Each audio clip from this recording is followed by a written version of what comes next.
ह्या ट्रॅव्हल आता प्रसन्न या ट्रॅव्हल केल्या 25 वर्षापासून. मी फेसबुकवर रोहित ट्रॅव्हल बघितलं आणि पिठापूर बघितलं. मला फक्त पिठापूरला यायचंय म्हणून तुमच्याशी कॉन्टॅक्ट केला, लगेच फोन केला. आता आपण चाललो तर खरं, त्याचं ऑफिस आहे कुठं काय, 2 दिवस गेले, काय करायचं म्हटलं चला आता बुकच करून टाकू, पुढचं पुढे बघू. मग तुमच्याशी परत 2-3 वेळा फोन केला, बुक केलं, मैत्रिणीला विचारला, 2 मैत्रिणीला विचारलं, त्यामुळे आम्ही जाऊन आलोय. मी हिला विचारलं येते म्हणे. मी मग म्हटलं आमचं रेल्वेचं तिकीट काढा, पुढचं पुढे बघूया.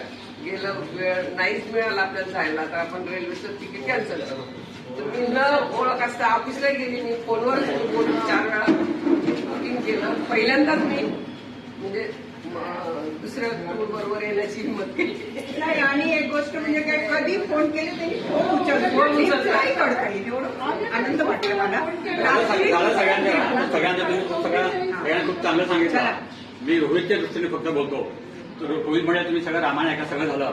आता तुम्ही पुढच्या कुठल्या टूरला रिकमेंड करताल का नाही, हा सगळ्या ट्रायबल लोकांचा प्रश्न असतो माहिती का. तर माझ्या दृष्टीने आधी पहिल्यांदा हात वरती करतो. तर माझ्या कुठलाही जरी कुणी आम्हाला विचारलं तर आम्ही नक्की सांगू की रोहित ट्रॅव्हल